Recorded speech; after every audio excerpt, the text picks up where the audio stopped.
Placer estar con ustedes en este día. Manden saludos a los hermanos de Honduras, de Latinoamérica. Estamos 28 años viviendo en Latinoamérica.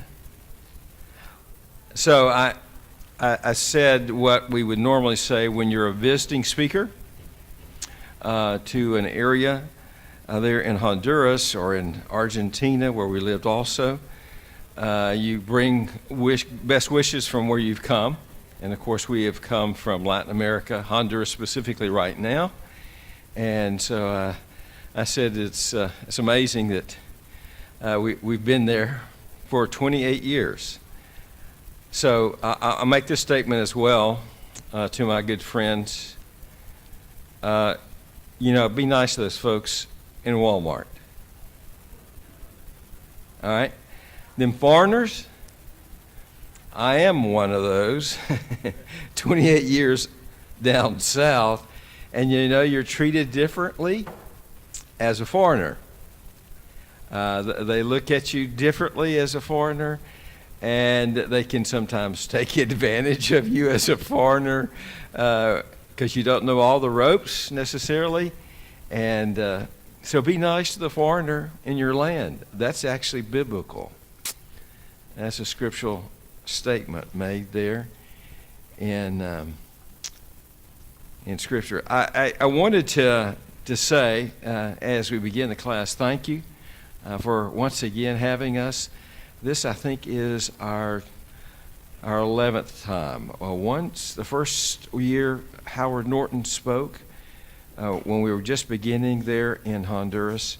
And then during COVID, Sebastian, a student of ours, also spoke at that time.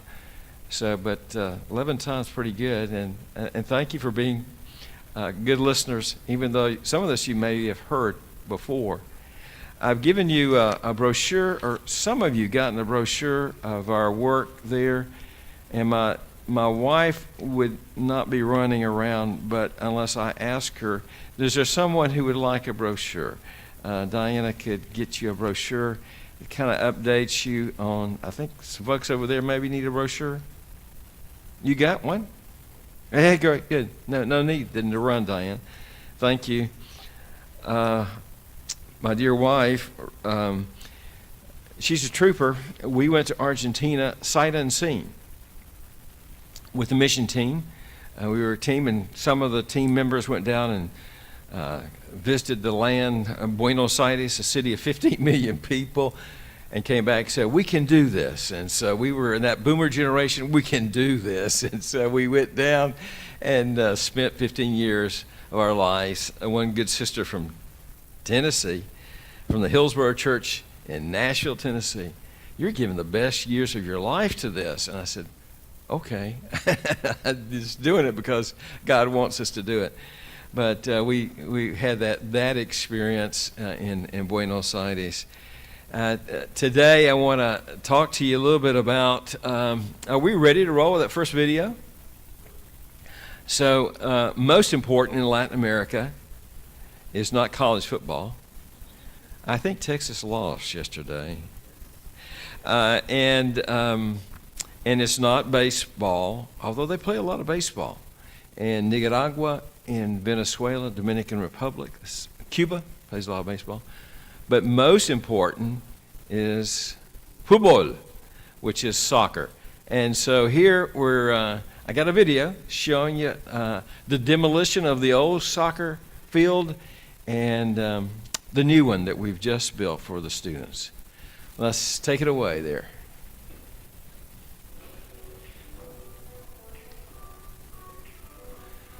So digging the trenches for this soccer field. That's the beginning of it. That's Alfonso, 73-year-old worker on campus. And we're going to put AstroTurf down, or not, artificial turf, I should say. And that's at night.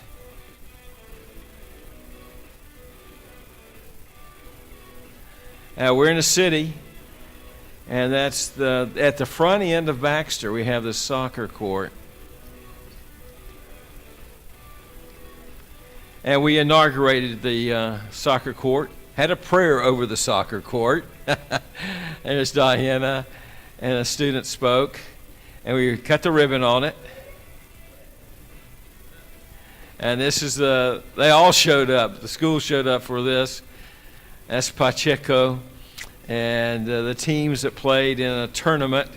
We had a tournament that ran for 3 weeks, inaugurating the soccer court.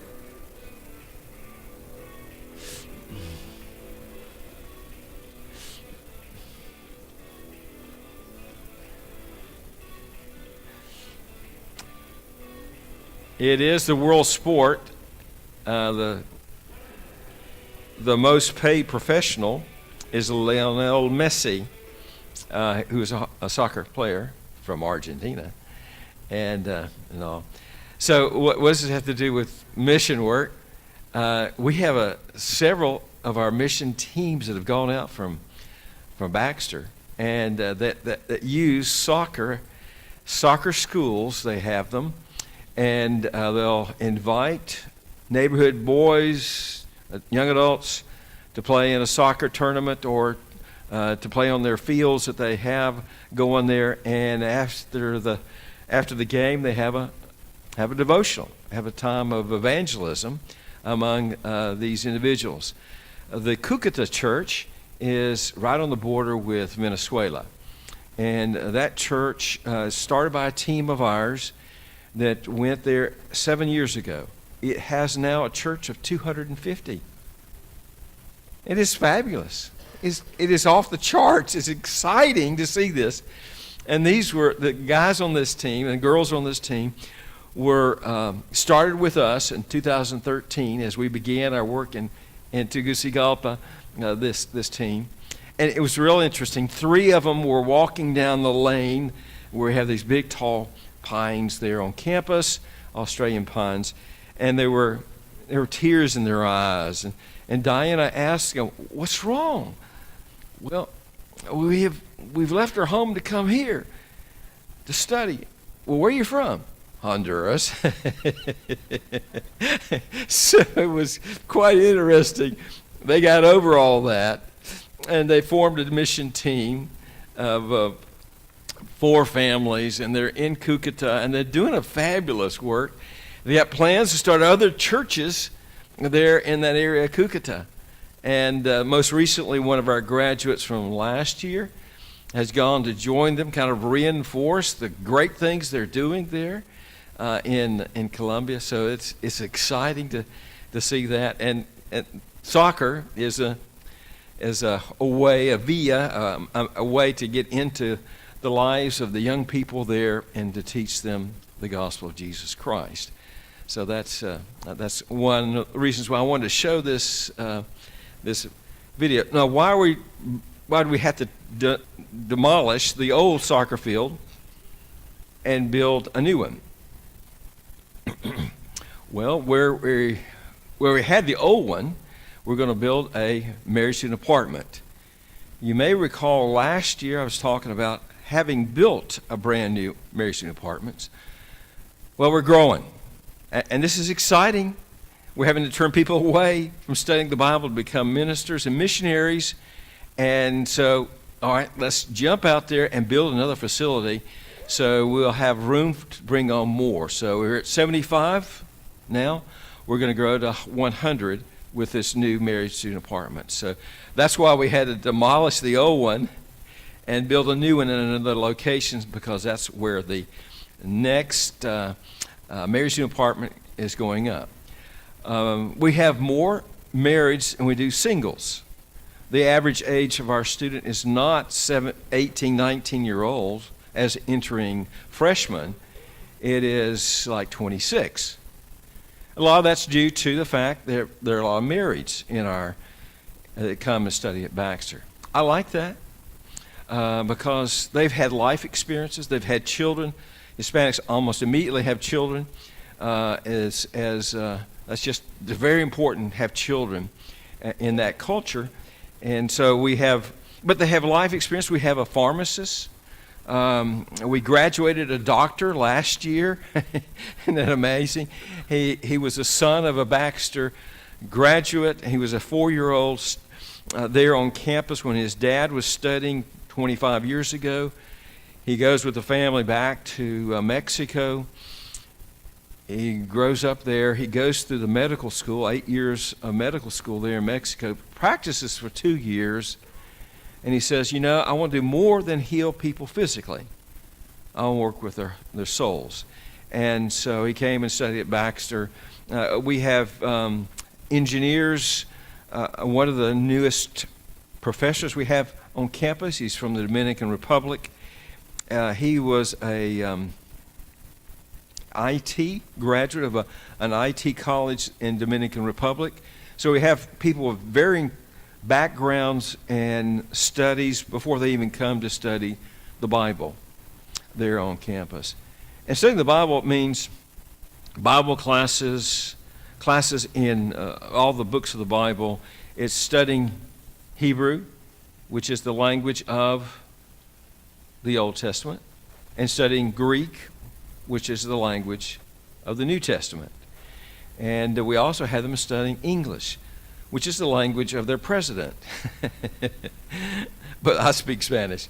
Anyway, that's just a great advantage to have linguistic skills as it comes to Bible studies and also in the world that we live in, as far as English being the most common language out in the universal setting that we have.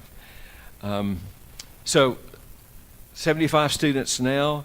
The last class we brought in, we're growing, so we had 28 new students and that came in, and with them a bunch of kids. We have a total, I think, 26 children on our campus from these married couples that are there, and makes for some a lot of grandkids for us, Diane and I. Our grandkids are in Arizona, so we have surrogate grandkids there among our students. Next video. Let's see how this one works. I'll tell you about Baxter, but I won't.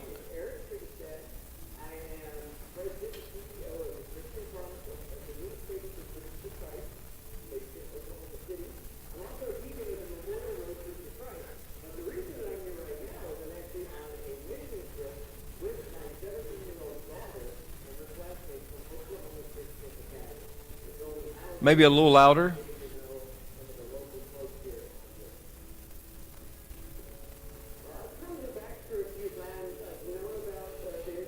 These are Bible classes he's speaking in.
What questions might you have of that? His comments about Baxter and our efforts in Latin America. Any questions that occur to you? I'd like to answer your questions as it relates to this effort. Yes. Do you ever deal with Brazil and Portuguese? Or language I've never heard mentioned when you talk about Baxter? We have had a some Brazilians who've come and studied at Baxter. Howard Norton was the previous president to me. He spoke Spanish Portuguese because he spent 16 years in Brazil as a missionary and a mission team there in Sao Paulo, Brazil. They have some good Christian colleges there in Brazil and are doing well. The church is doing very well in Brazil. They have responded to the gospel in a unique way. We were in Argentina, and it's totally different, the response to the gospel in Argentina as opposed to Brazil. Brazilians are much more open to the gospel than we found the Argentines to be, off of their very traditional European Catholicism backgrounds. They were not as receptive to the gospel as the Brazilians are. The Brazilians are really responsive to the gospel. So we have had a Brazilian on campus. He taught, actually. He was really a very brilliant individual that taught there. Yes, brother?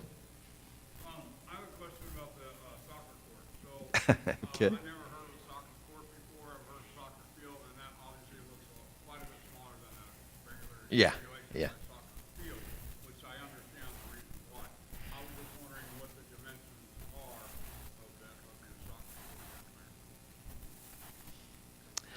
You've asked the wrong person.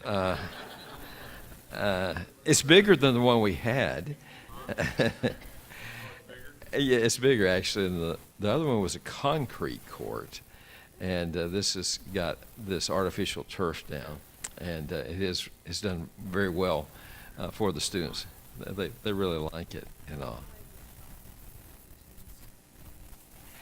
Yes, it's a smaller field, and it's like five against five. Yeah, I saw that. Yeah. So I think this is the best mission field you could support. I would, of course, believe that, right? I've given 13 years of my life to this, and it's not easy. Let me tell you, this is the hardest thing I've ever done in my life. And but the line that he ended there with was, Hispanics or nationals are being trained to go to Hispanic nationals. This is not like we went to the mission field. Argentine culture was not my culture, our culture. It wasn't our language either. And so we had a lot of barriers in jumping what is called cross-cultural evangelism to go to Argentina. The beachhead has been established there, and now they have an institute in Argentina, actually, a weekend kind of institute there. And we've had Argentines come study at Baxter as well. But it's just ideal. You're training nationals. There aren't any North Americans on campus except these two gringos here. The rest are Hispanics. And we have 7 different nationalities in our faculty. We have presently, it varies every year, but 13 nationalities in our school, student body. So it makes for a very international setting. Some words are 4-letter words in one country and they're not in the other. And so they have some interesting events on campus just with the vocabulary, being cautious. Now you had a question I didn't answer. Well, I may be jumping ahead, and if I am, you can just say, I'll get to that later. But I was going to ask, how many men do you have right now that are in the preaching study, biblical studies? And of the wives, how many are in the study sometimes are doing the hairdressing? Okay, let's start with the last aspect of the hairdressing and sewing. The ones who are in hairdressing and sewing are in the clinic, and they are the mothers of the malnourished children in Tegucigalpa. Oh, okay. And so they come in, and part of the deal is for us to give them food every month, for us to give them medical treatment every 3 months. they have an agreement that they will come and they'll study, or be in classes on hairdressing, beautician, and on sewing. Now, Diana whispered here that also our wives can go down and take the sewing and beautician, but that's maybe one or two do that in a year. So that's one aspect of that question you asked. On the women, with most of them are mothers, and so that takes more time and responsibility. Though we have a nursery, so we for the small children, they can go down to the nursery. And we do have women, I don't know, we probably have on the order of 7 or 8 that are in the full program. That is 5 classes a day that they'll take, and they'll take the Hebrew and they'll take the Greek alongside their husbands. So we have 30 families, and so we have on the order 45, maybe closer to 50 in the program, which is the 5 classes a day, that kind of a thing.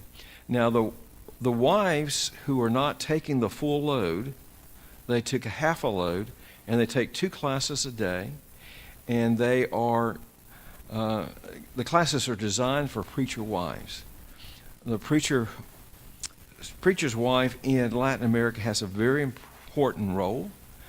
I don't know if you've been associated with African American churches, but oftentimes the wife of the preacher in the African American church is very, very, very involved, and that is the case in the Hispanic world. And so they will do all these. They'll teach women classes. They'll do women's retreats. They'll have women's conferences. We'll have 500 women come for Women's Day in there in Honduras. It's even more in Guatemala. Guatemala is off the charts as far as growth and excitement and elderships and large churches in Guatemala. But in Honduras, that environment, and they're going back to Guatemala, and they're going to all these other countries in Latin America once they graduate. So we want them to be prepared, and so they're taking classes that relate to a wife and her role as a preacher's wife. Yeah, buddy?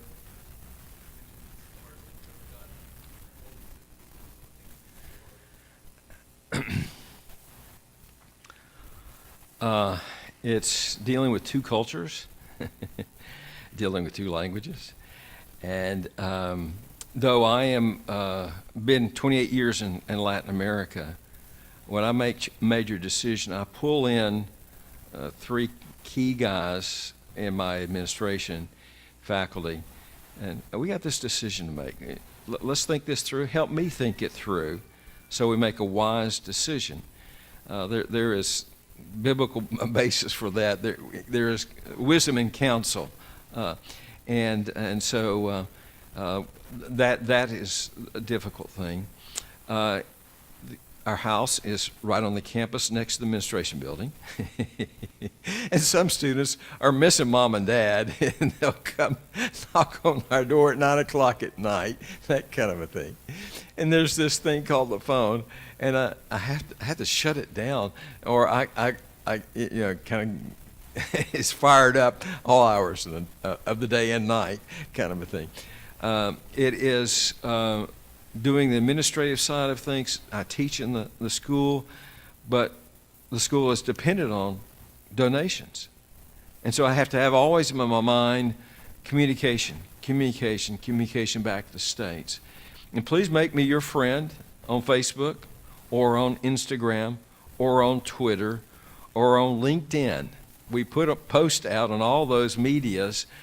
Why? Because you can't drive up to my front door and see the school. You can only know of, unless you come down to a brigade or come down as a church group, and you've done that. Please come and do that. Have you been? Okay, let's come down. When's the next trip down? There's graduation, in November, and we'd love for you to come for that. Those are some things that make the work a challenging work, and all. Switching back and forth in English and Spanish, you'll see sometimes I will glitch and I'll be talking to you in Spanish, and I meant to talk to you in English, especially if you're there in Honduras. You've seen that happen, haven't you, Diane? Okay, another question? If not, we'll go to our next video. And let's see what this next video looks like.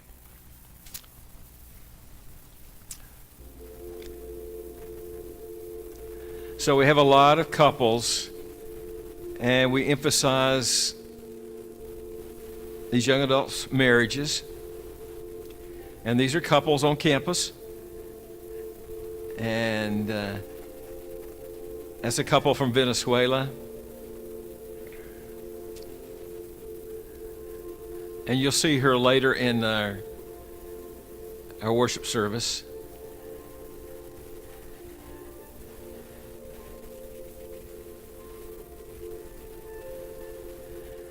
So this was kind of a promo for a ministry that we have among the students, the married students.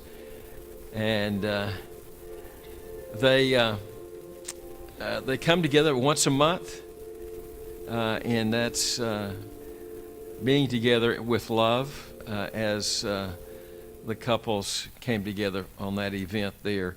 I think we were at one of those events here recently. So they'll have a special. We graduated a couple, and during their time, they were doing, as undergraduate students, they were having married nights. They would prepare a married night for a couple. They would prepare a meal for them. The wife does decorating up. They had candles, and kids who were not allowed, they were being cared for by somebody else. And so they'd spend about 3 hours together in this special event for married couples. And they would have questions for them to ask each other, just kind of taking time off, because the rigors of the studies are significant. And making the grade is not easy. And so it can be that it becomes all consuming and they don't take time for each other.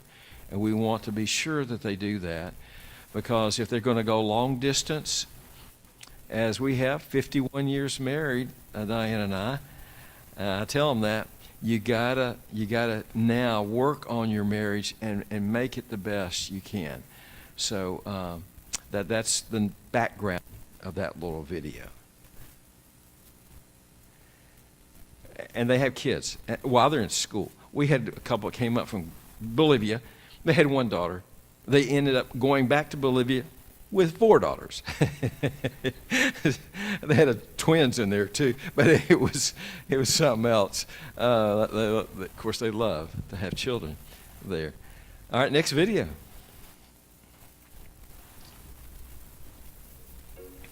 This is our clinic,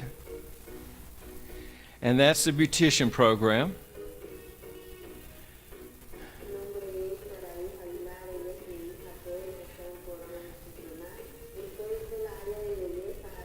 She's working in the beautician class I mentioned earlier.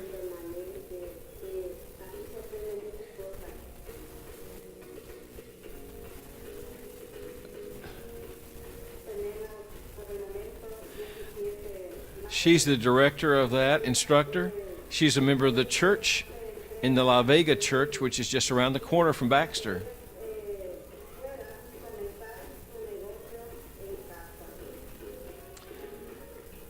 And this is the sewing class.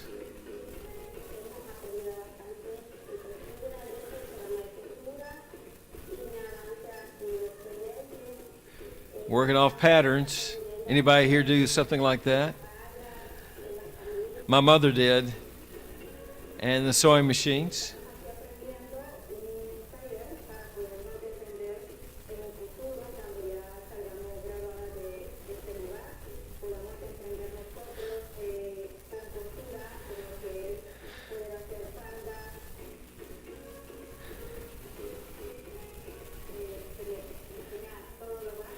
She's also a member of the church, from the La Vega Church.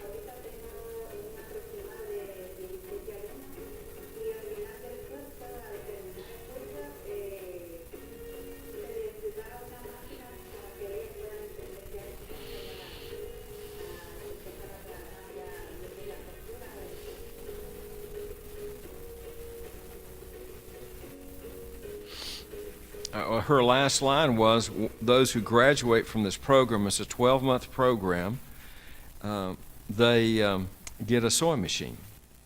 And some of you have been in that graduation where they were given the sewing machines. Sometimes it's an electric sewing machine, sometimes it's a treadle. Why? A treadle. Yeah, electricity can be very limited in some areas there in Tegucigalpa. It's third world, guys. I mean, this is poor. This is really poor. The majority of the people there in Tegucigalpa. Tegucigalpa is a city of 1.7 million people. It has 30 churches of Christ in the area of Tegucigalpa. And so that leads me to a statement with reference to our students. They're in classes Monday through Friday, but having done mission work and done ministry here in the States, it's more than book. It's more than knowing the Bible. It's more than knowing theology. And they get that Monday through Friday, but to be a good minister, you kind of have to get along with people. You got to get along. And you don't learn that in a book. You learn it by doing it. And that's Jesus, isn't it? In his disciple making, he took them along with him wherever he went. And so they were hearing him deliver wouldn't that have been great? The Sermon on the Mount, to hear that from Jesus' mouth himself. But they heard that. But then they were there when Jesus doesn't have a coin to pay the temple tax. What do we do here? He was thrown in a dilemma on that. And they were there when he fell asleep in the boat, and the storm is raging, and it's about to sink the boat. And they're experiencing life and situations with Jesus, and we want them to be our students out there in churches. And some of them will be in a church that has a prison ministry, and they'll go to the jail, and they'll teach in the jail. It's a large prison.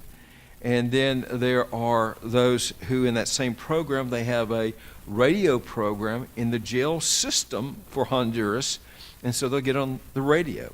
These are good experiences for them, varied experiences about what ministry will be like for them once they leave.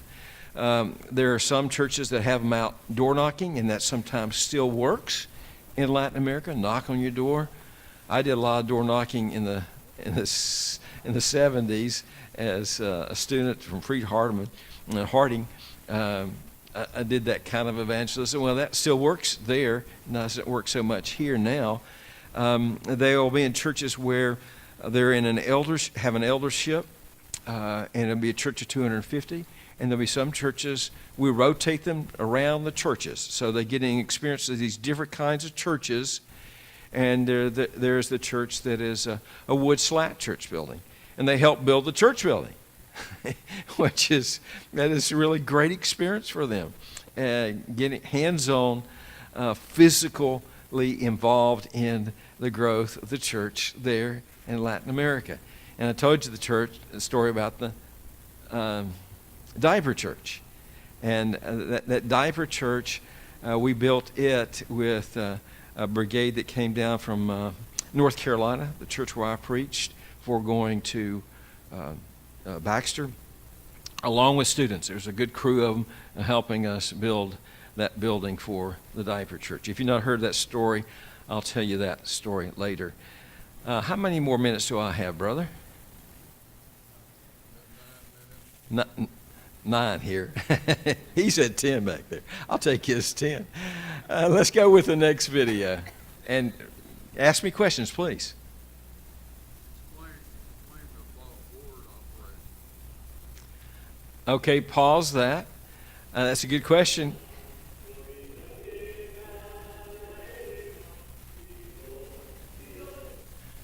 Okay, this is a good video, and I want to get to it before we end. This is baptism.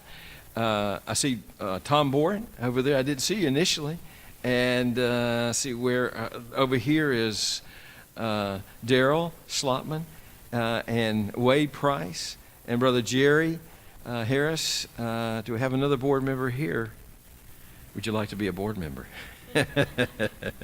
We're looking for wise men to be on our board, and we have like 20 board members for Baxter, and they're from Virginia, North Carolina, Tennessee,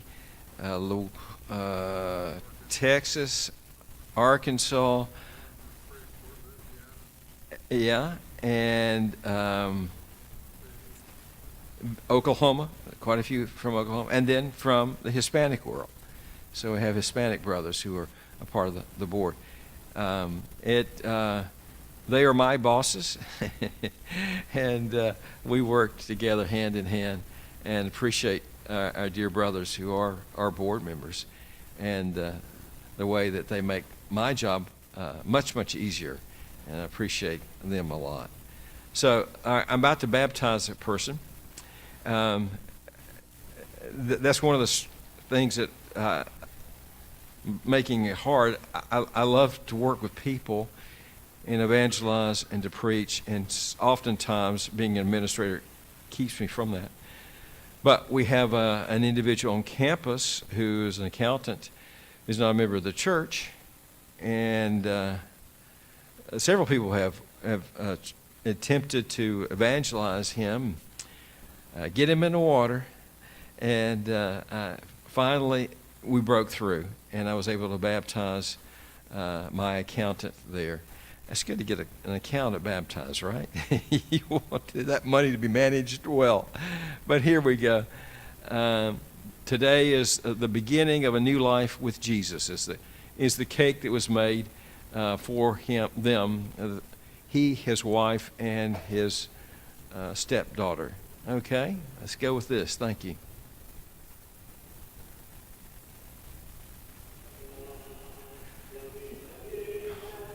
This is a Saturday afternoon. We baptized Miguel. This is an elder in that church in La Vega.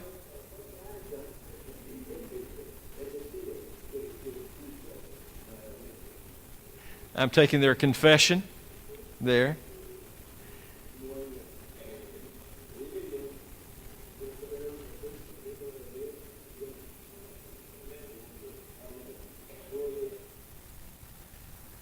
He's a big guy. I almost didn't get him up. I had to have help. I'm getting his wife.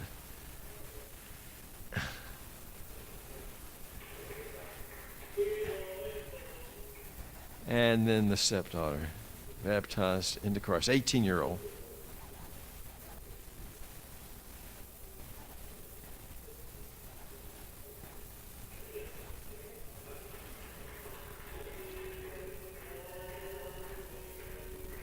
The guy leading singing is the Cuban, who's our choral director. There you go. There you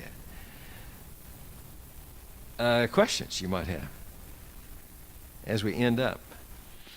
How many minutes I got? 4 minutes? Okay. So we have time for another question. If you have a question like this. Yes, Gail? We've made 1,000 prosthetic legs in 10 years. This is a very simple prosthetic leg. In the video I'll show in church, so come back for church. We'll show that process, them making a leg there in the clinic. It's, wow, a lot of stories, wow. A father and a young adult son, were riding the death train to the United States. It's a real thing, okay? And so they're riding it. You're on top of this train, and it takes you right up to the border. And you jump off the train, and you get coyotes to get you across into the United States. So he and his son were riding up there. Some thugs pushed him off. Pushed him off the train. The son died. The father survived, but he lost his leg. And he heard about Baxter having a prosthetic program. 7 hours away, he makes his way down to Baxter, and we build him a leg. It can be done in around 4 hours.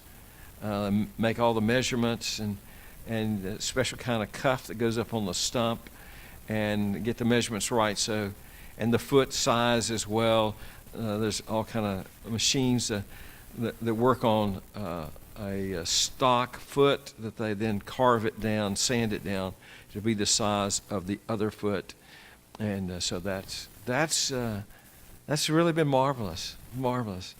One individual from an area around the Las Lomas church heard about it, came, and then we studied with him and baptized him, and that was really, really special to see that.